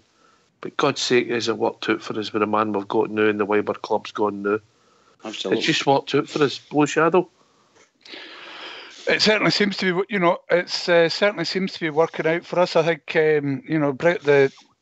as you all know, I was certainly not convinced by any stretch of imagination on bringing in Steven Gerrard, but so far he's confounded me and proven me totally wrong.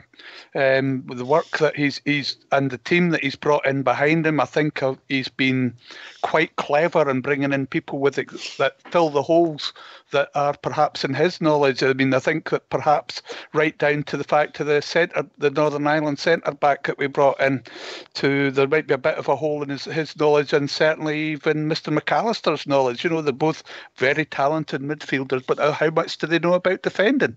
So maybe bringing him in has been another masterstroke. So yeah, done a great job, and we're certainly far stronger than we have been since before Mr. McCoist was made up as manager.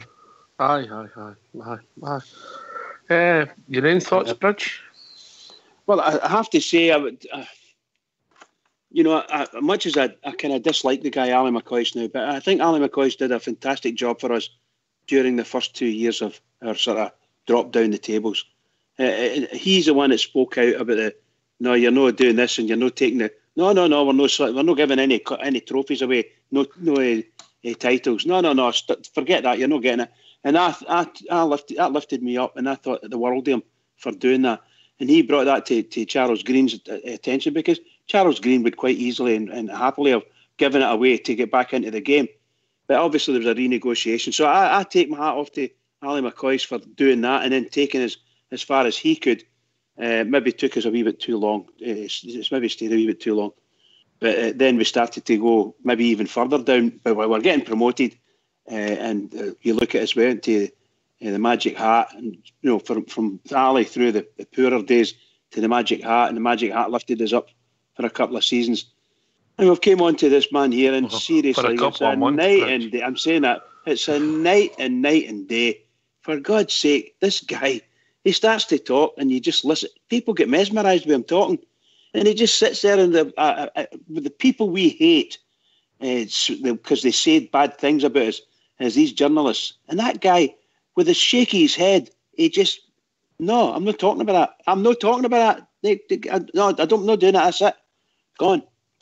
So where before other people would have rose to the bait, I just love the way he presents himself. And my goodness gracious, an absolute champion for England, and he's a champion for us. All right. Fox, have we got any news on the winner yet? Yes, we do indeed, mate. It's not Mr. F. Fox, is it? No.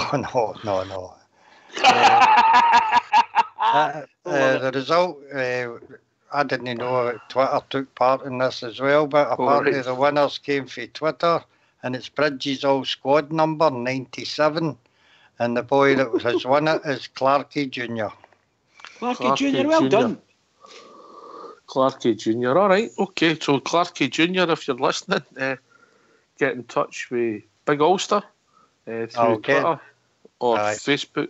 You might know what to do from tomorrow afternoon onwards to maybe Monday morning. But the tickets are in the possession of. They will be in the possession of. Will be your good self, Fox. Will it come Sunday? He's denying all knowledge anyway, that's for sure. JFK, who done the show of me favour and went and picked him up. Thanks very much to Jimmy. And I don't know, once I'll give them to Ulster on Sunday if I meet Jimmy on Sunday at the game.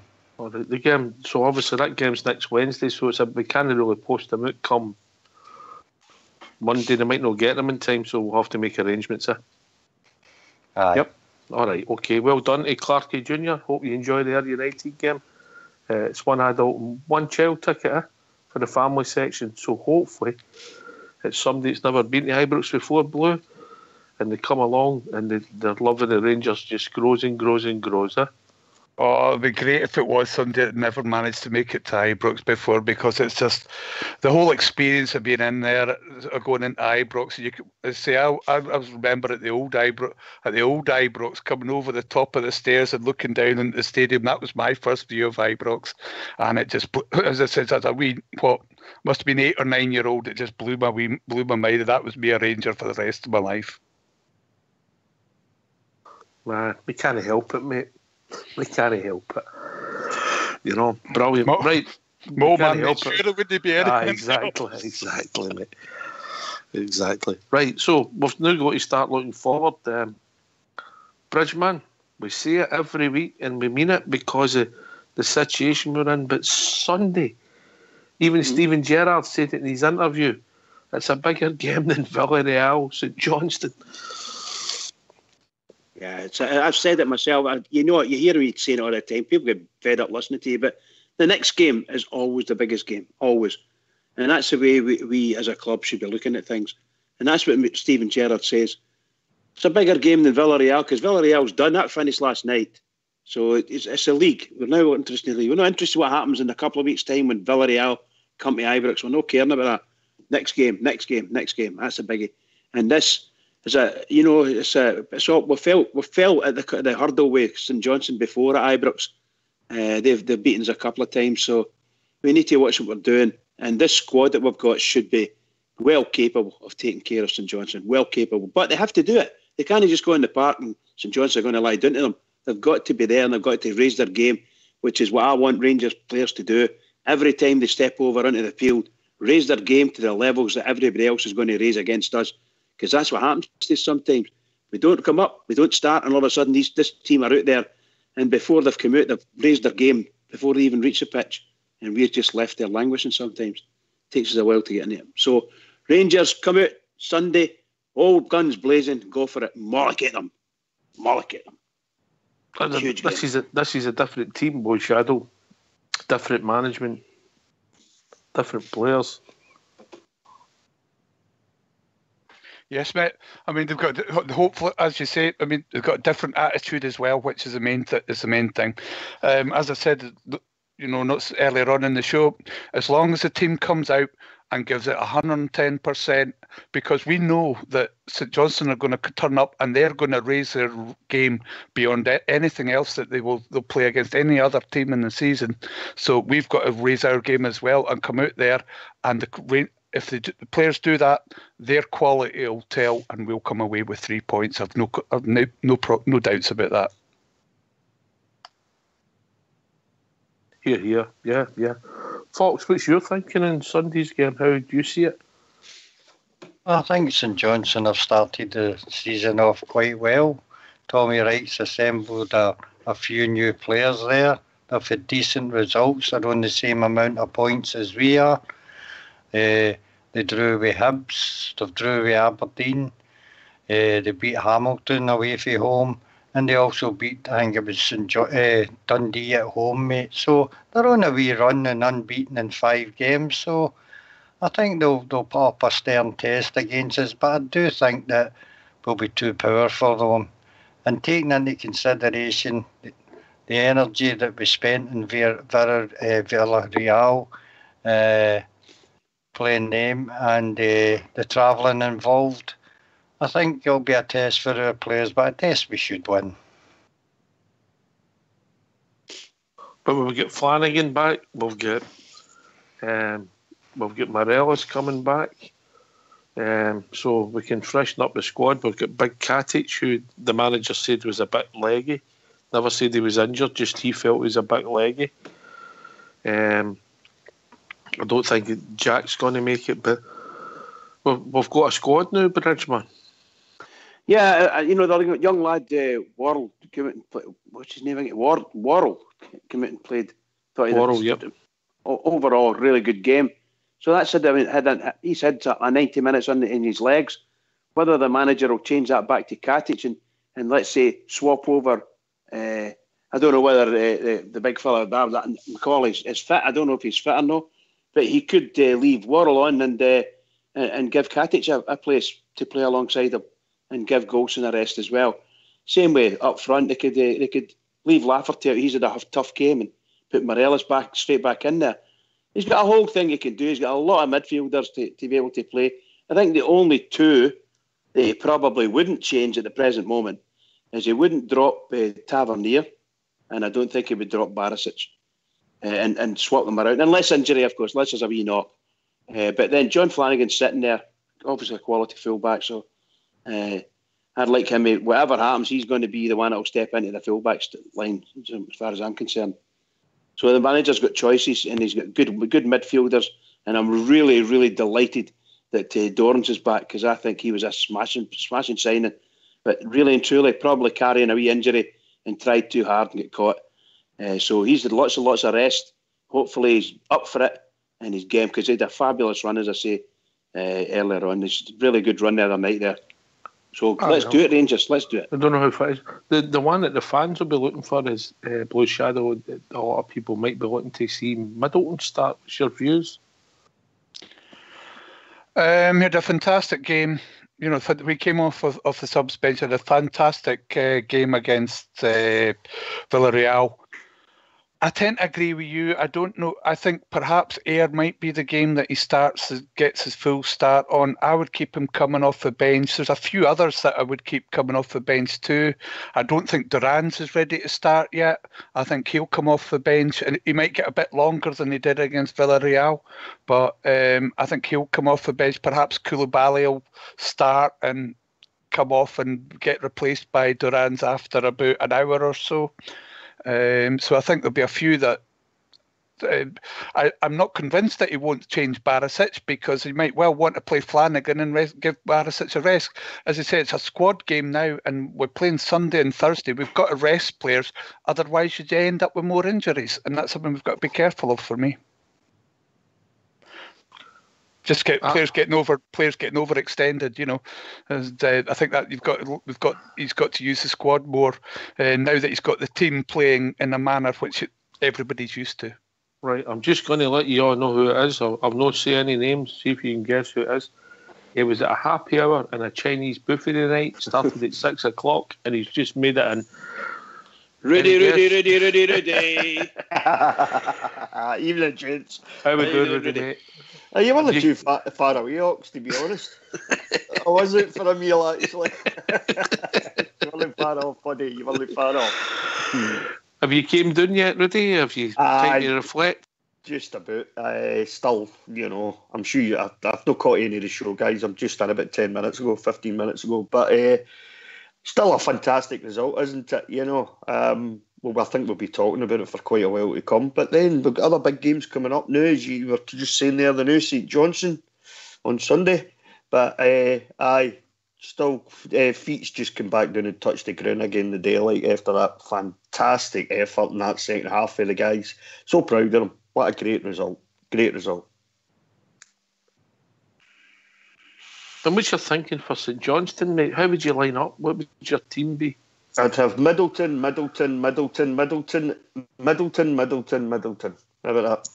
You like him, didn't you? Oh, I like him a lot, mate. How can you know? Martin Keown, I don't know if you saw the wee clip, Martin. Seen it, mate. Seen it. Waxing lyrical about the boy, you know, saying he's got to start. He's 18-year-old, Docs. He's, as I said the other night, he's absolutely fearless. He's got pace to burn. He loves going by players.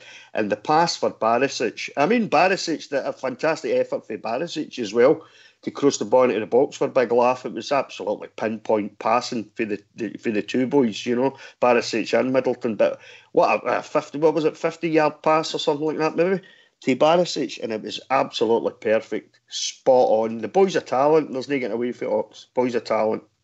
They get away from it, you know. I would start him on Sunday against St Johnstone. I think he deserves a start now, so he does. That's not to say I think we should play him every game. I don't, you know, he's 18. You know, but I think in games like this, we should be giving him a start, you know, see how he gets on. Right, I'm going to disagree with you again, but not as much as I think he's due a game tomorrow at some point, but I think he'll start against their United, mate.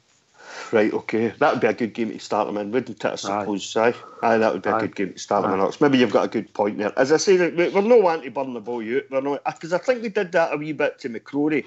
We expected a lot of McCrory last season because we were so dire last season. You know, we expected so much. We put a lot on a young pair of shoulders there last season, you know. I'm glad you mentioned him, Rudy, because I tell you what, he came on and done a cameo job and he covered some amount. He was only on a short period. Yeah. And he looked better player. That boy, I think it might work for him long term with what's happening with the management team, mate. You know, he's not in the team this now, but you can see that he's learning. Yeah, I mean, I would hope so, because, I mean, if you can't learn after Steven Gerrard and Gary McAllister, you're not going to learn off of anybody, are you?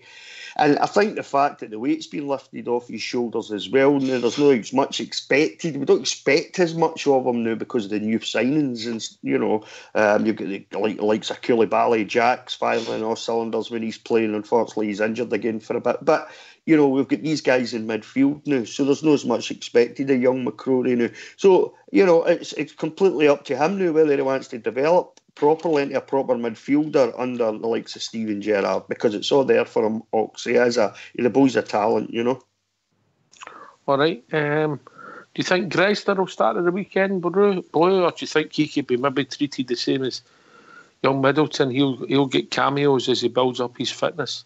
I think the latter. He'll come on. He'll be on the bench and come on. If he gets any more than half an hour, I'll be very surprised.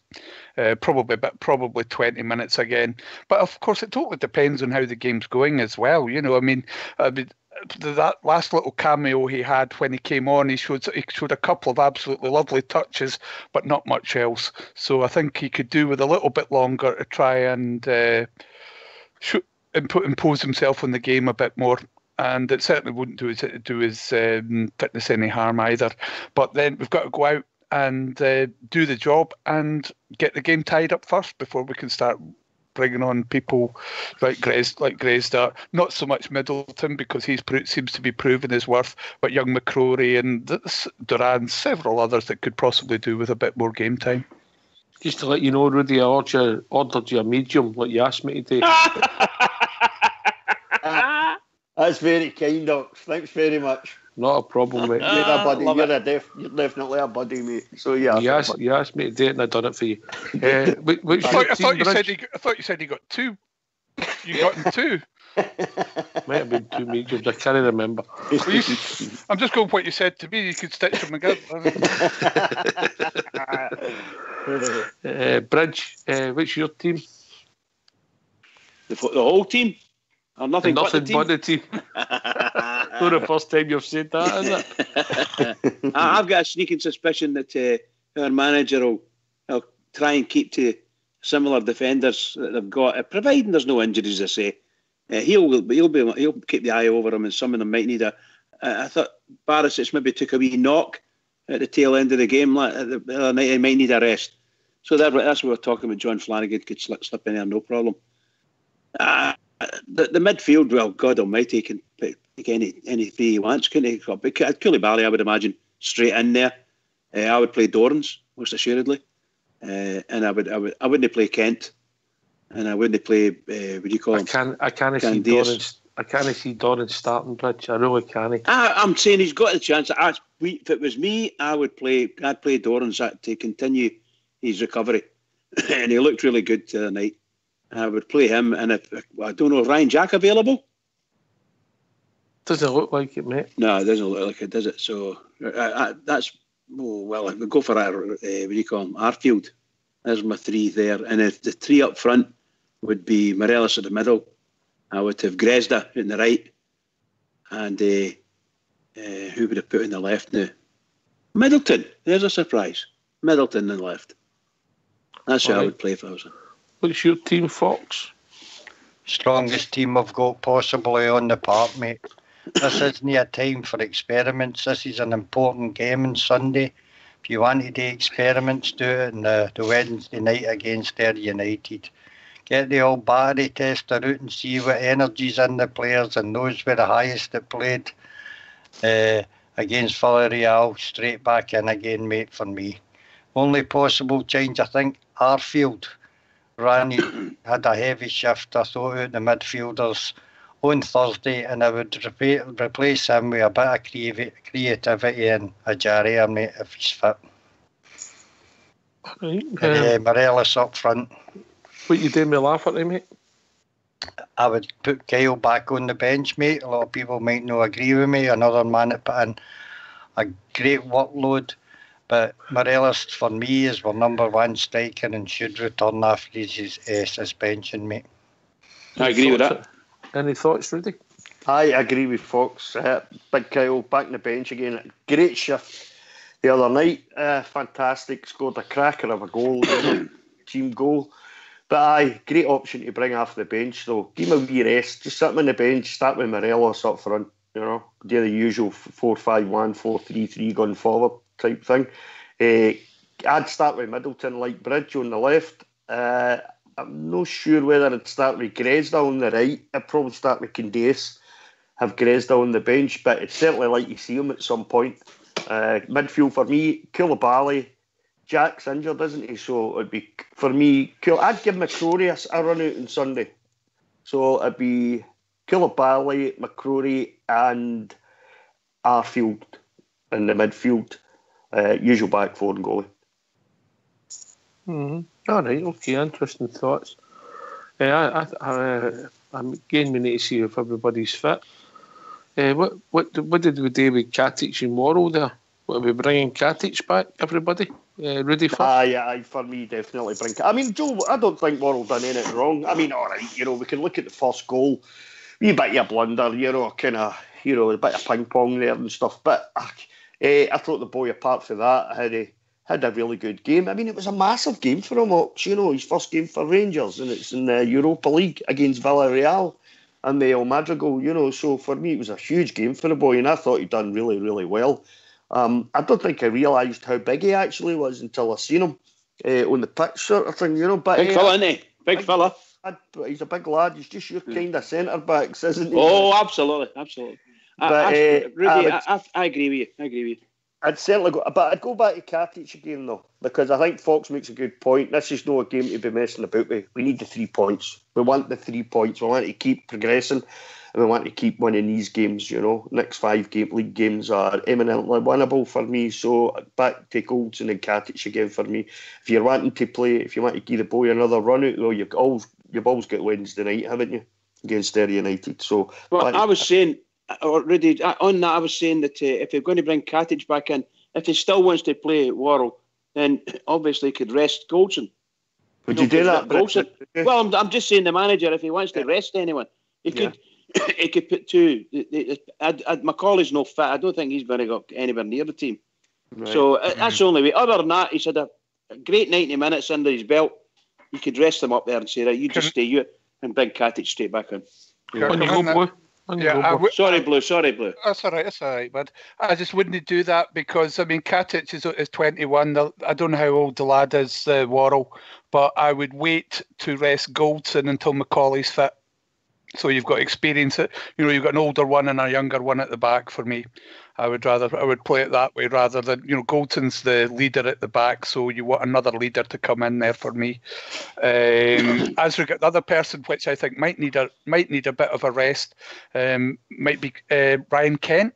Anybody else think Ryan Kent could do a wee rest, perhaps, and perhaps bring, as you say, either and split the left-hand side between Gresda and Middleton, perhaps. And that's not really taking that much of a risk for me. It's quite funny, mate. I mean, arguably, a lot of people thought he was man of the match last week.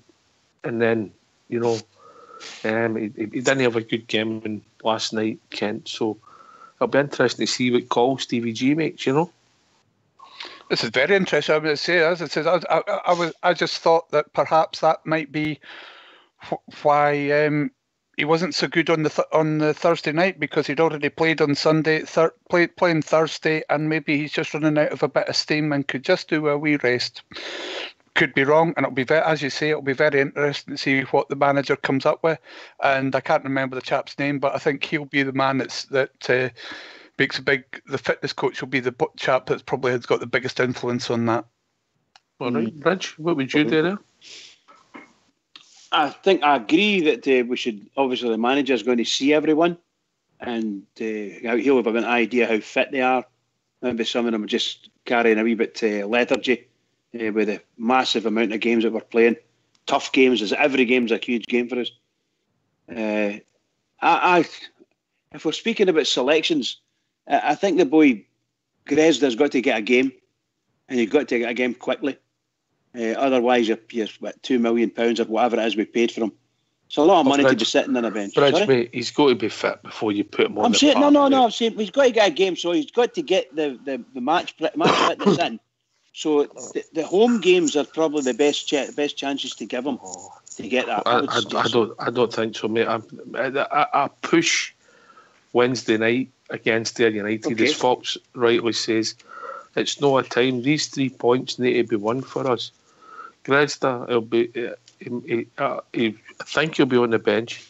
I'd be surprised. I think it's just that the manager's got these choices to make. That's all I'm saying. There's plenty of choices there, and every single one of them. You could throw a blanket over our players and say who was poor and who was no, because they were really good. That was a smashing performance from the whole team the other night. I don't think you'll see Grezda maybe till about the last 15-20 minutes of the game on Sunday. I think he'll go with Candace again on the right Ox. I think Candace is just one of the players. You just wind them up and let them go, all right, the game kind of passed him by. He was winding me up last night. I know. But I mean, that's quite unusual for him though, because normally he's a fairly steady 7 out of 10 for me. Most games, Candace, and we can be doing with sort of pace and industry on that side. Him and Tav have got that. We've talked about it loads of times before. That wee partnership gone there. So I would start with Candace. I think Stevie G said that Grezda's only about 70% fit. I'm with you, Ox. I don't think you should get a start if he's no fully match fit yet. I know the only way you get that is actually play games. So maybe Bridge does have a bit of a point there. But for me, I think probably Candace on the right and bring him on maybe 15-20 minutes to go, something like that, maybe. Aye. Well, but really interesting, Fox, to see what the team is. We've all got slightly different players, but I don't think we're particularly weakening the first 11. No, well, I think we've got quite a lot of players a similar quality spread throughout the team. We seem to have more or less 2 players for every position, but as I said earlier on, Ox, the league means everything to Rangers fans, and if he makes wholesale changes and we drop 2 points at Ibrox, they'll be rounded on, mate. And after listening to his press conference there, mate, he wants to win every game. He's not going to put out risk anything when his strongest players in each positions are fit. They will go in, mate, and he'll be asking the Hingby, let's murder some one of these teams, mate, because somebody's going to get it shortly after this team, because against Villarreal we were against a very strong opposition, and there's nothing in Scotland for me that can match that, And winning's everything for Rangers fans, mate. Don't gamble when we don't need to. All right. I think we will win. I would take a Bridge score now, which is 1-0. I'm hoping for a bit more goals in that, but I would take 1-0 this now because it's important to get the 3 points. But a good result, post Shadow, and the whole start of the season is starting to look more positive when you take the big picture. Obviously, settle for the 3 points, but I'm hoping for more like something like a 3-0, and preferably, as Rudy said last time, if we get 3-0 by half time, that would be absolutely ideal. So we could bring on these lads and no worry about it. But as I say, I'm not after a football score. If we get 3-0 up, then I'm wanting to see some of the other lads getting game time. For me. Good shout, pal. On you go, Bridge. No, I was just saying I agree with Shadow there. If we get to a position where we're a number of goals in front and they get to the second half and see what's happening, and if they haven't come back on us, then yes, most assuredly you'd want to make 3 substitutions as quickly as possible after that, without putting yourself in danger. But you want to make your 3 subs, get them in and get plenty of time. You need there's a lot of players in our squad need to play. They need to get some more minutes in their legs, as I say. That's going to be crucial for us as we go forward. I think it's great that we've actually... No, you're all right, mate. I think it's great that we've actually got options now, isn't it?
I'm saying you pick one day, Al. Aye, good man. I've got a team for these. McGregor, Go on then, mate. Go on Tav. Right, McGregor and goals, obvious. Tav and Barra, the two full-backs, pushing on. Worrell and Katic. I think we should give Big Goldson a wee bit of a break. Midfield, McCrory, Koulibaly and Arfield, Candias and Middleton, and Big Laugh up front himself. I agree to a certain extent with Fox. I think we should also be playing our best team every week. But if we can't change it up a wee bit to play St Johnstone at home, I think we've got bigger issues with the squad. So I'm looking at it that way. Give a couple of guys a wee break, give a couple of guys. I think Middleton deserves that start. I think we've got partnerships in the middle of the park. Especially, I'd like to see a partnership develop between Barisic and Middleton on the left. I think Middleton will have the confidence. He's got the confidence, obviously, young guy, but with a wee bit extra stability behind him. I think somebody mentioned Candias and Tavernier. If Tavernier pushes on and say you were playing a free, he looks back and there's no open grass there, I think Middleton will have that confidence knowing that there's a solid enough defender behind him. So I think that'll bode well for the future, the partnership of Barisic and Middleton. I think Lafferty's due a start. It's at home. Guy Morelos maybe that wee bit extra break. Candias and Tavernier, we know what we get for the two of them. Big Worrell, he looks a unit, he looks a player, so I don't have any problems with him coming in. And I think we could give McCrory that kind of just sitting in front of the back four, helping the midfield, helping out Koulibaly and Arfield, and let Koulibaly and Arfield push on that wee bit extra. As I say, we're at home to St Johnstone. I don't see them being a great problem for us. I'd like to see plenty of goals. I think in Middleton, Lafferty, Candias, even Tav putting the ball in, and Barisic. I mean, we've got a lot of attacking options.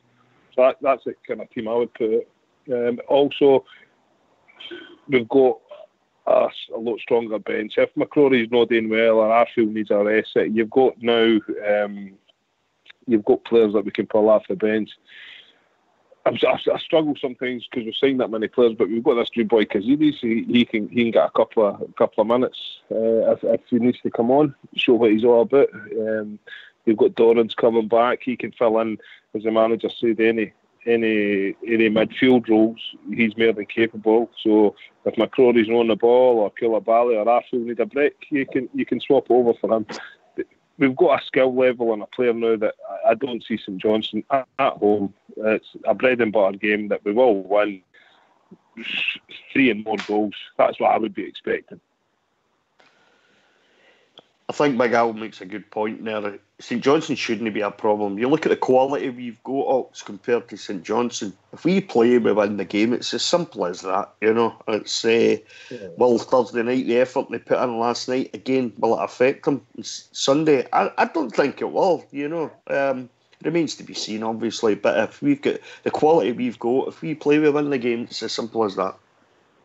Rudy, I'm looking at that. The way it'll affect is that we just came back from Spain. We drew with La Liga team. So what fear would you have? That's what I'd be saying. What fear have you got playing against a team to pair? I agree. You know what I mean? So it's a positive. You know what I mean? The pressure's positive, Rudy. You know what I mean? Yeah, I agree with you 100%. Al, I mean, they should take a huge amount of confidence for that game last night. They really should. Correct. They played a La Liga team in the second half and came from behind twice. And then they end up could have won the game. Could have won the game. Aye, could have won the game. Can I just say something else to you, Rudy? I don't know if you noticed when the manager was getting questioned, and the man of the reporter said Rangers haven't won in Spain. Did we not win European Cup Winners' Cup in Spain? Yeah, that's a good point. I think your point was against... against Spanish opposition. I know that, but the retort should have been, no, we've won it. So he missed a trick there, Gerrard. Missed a trick. Also, the strips, guys. Who's selling these strips? Is it the club? Is it Mr. Dave King that's selling them, or is it some affiliation with Sports Direct or JD Sports? Honestly, before I go online here.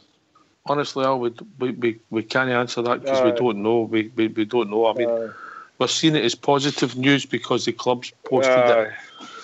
We're assuming we're assuming. I'm still reluctant, man.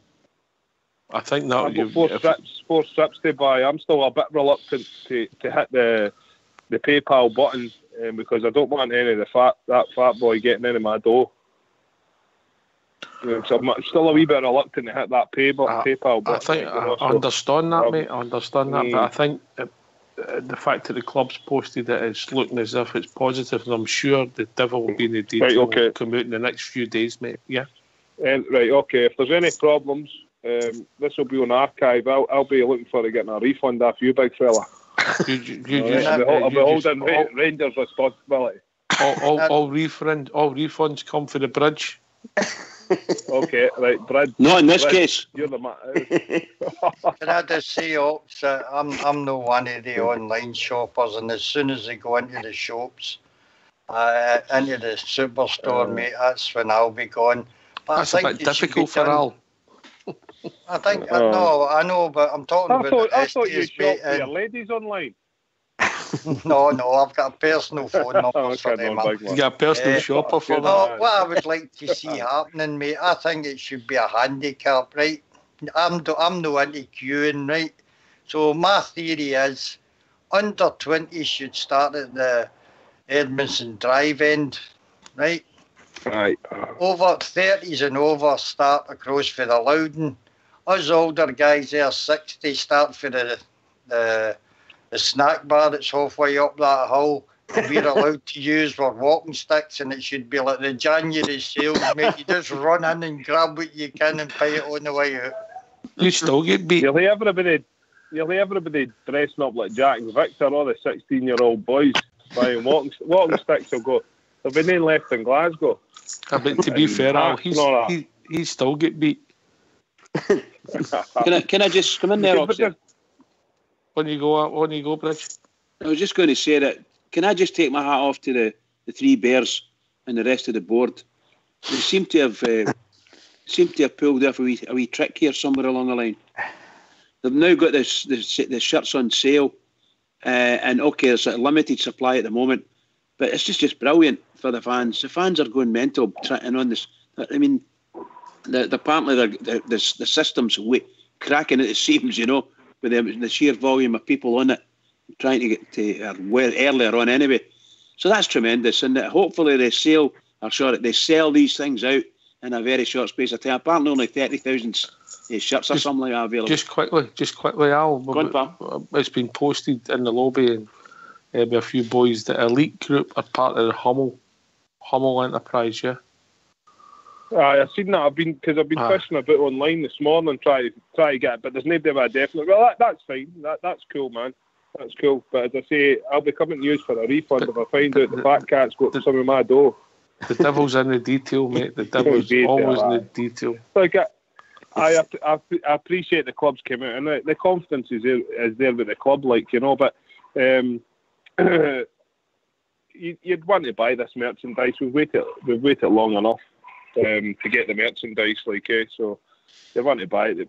Especially my wee laddie, he's choking to get a new Rangers strip, like, you know. So, and I'm choking to see him running about the park, like, you know what I mean. When he's out playing football, these wee mates, like, they all cut about with Man United tops and Arsenal and Liverpool tops, like.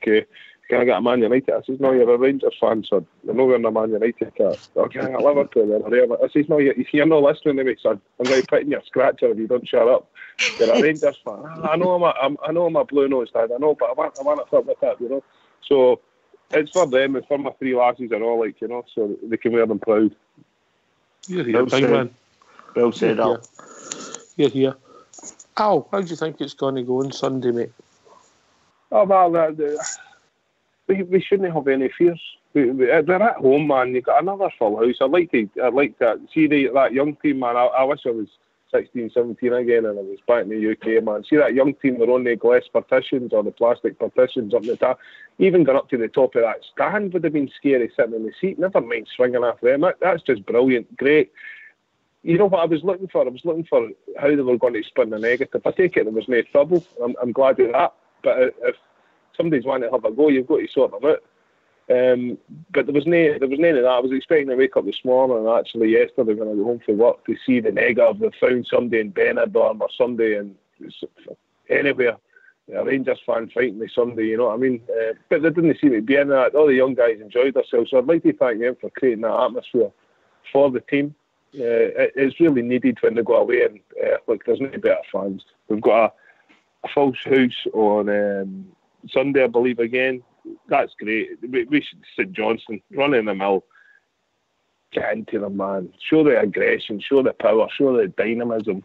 Just 3-0, I'll go 3-0. I'm rubbish with predictions, but 3-0 and more. I'll take that. We should have 3-0 and more. Easy peasy, man. All right, I think that's a great point to finish off. And just quickly, Rudy Bear, the support. There's a togetherness between the support and the team now. It's massive. It's massive now, isn't it? They're giving us performances to be proud of, Ox. They really are. None more so than last night. Watched all the wee videos of the boys in Benidorm and the El Madrid. And it was fantastic to watch. You could hear them chanting all the way and singing all the way through the game. And I like the way the team on social media the other day were all congratulating and thanking the fans, especially thanking them, for their support. And it's just what the Rangers support there, isn't it? Support the team, back them to the hilt. Blue Shadow, then Bridge.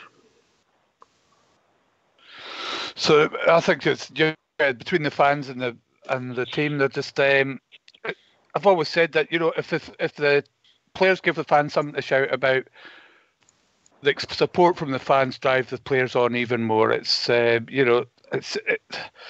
trying to find the right word to use. They set each other off. So I think it doesn't need to be necessarily a goal or even a fantastic pass shot or whatever. A decent tackle will do it. It doesn't take it doesn't take much to set the Bears off and get behind the team.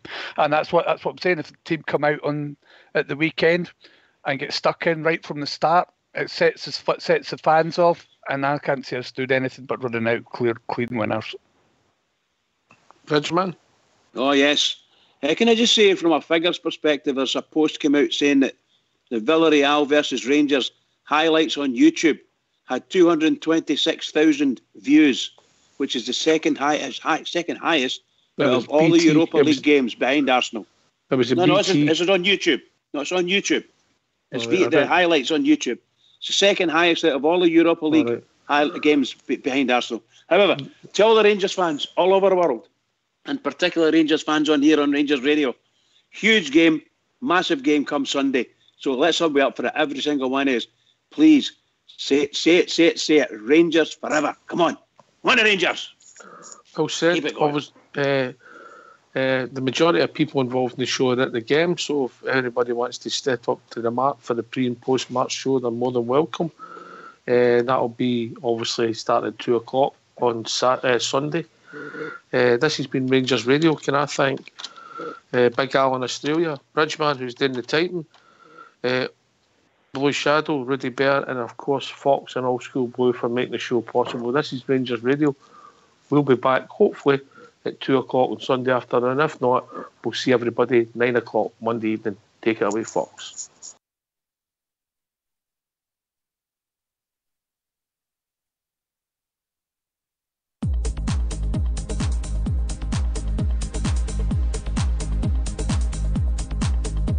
The boy girl so young to Glasgow City to come, seeking fortune and the new way of life. How could they all know their ambitions would grow? Such a beautiful story, when here's how it goes.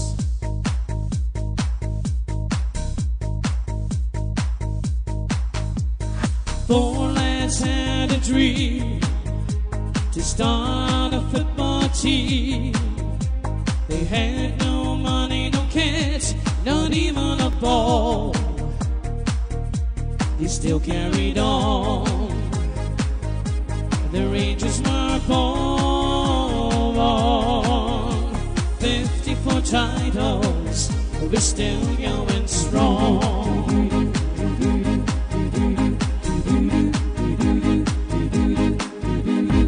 Hoist up your Rangers flags, sing with your hearts and voice. the greatest club in the world. Let our history show what we already know. We are the Rangers, the greatest of all.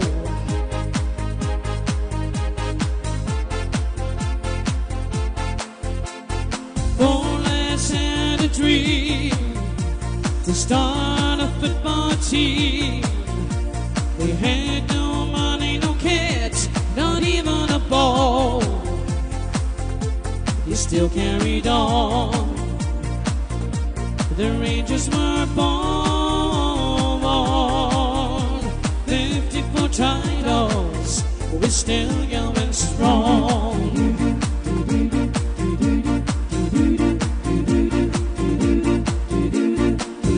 Let's had a dream to start a football team.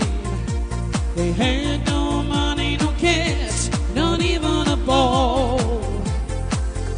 But they still carried on. The Rangers were born. 54 titles, we're still going strong.